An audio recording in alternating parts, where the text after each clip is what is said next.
অনেক পুরুষেরাই বলে নারীরা পুরুষদের ঠকিয়ে চলে যায়, সংসার ছেড়ে চলে যায়, বাচ্চা কাচ্চা রেখে চলে যায়। ওরা মনে মনে ভাবে আমাদেরকে যে এত কষ্ট দিয়ে, আমার ছেলে মেয়েকে কষ্ট দিয়ে, আমার ছেলে মেয়ের হক মেরে যে অন্য পুরুষের হাত ধরে চলে যায়, ওরা কি ঠিকই বিচার পায়? আসলেও পায়। কারণ একদিন একটা নিউজ দেখলাম, মানে চোখের সামনে সেই ঘটনাগুলো, মানে বাস্তব। স্বামী সন্তান রেখে অন্যজনের হাত ধরে চলে গেছে, কিন্তু সেই সংসারটা কিন্তু 2 মাসও টিকে নাই।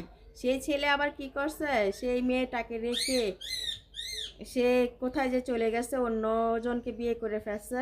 আর সেই তো মানে স্বামীও হারালো, সন্তানও হারালো, সংসারও হারালো, আর যার হাত ধরে গেল তাকেও হারালো।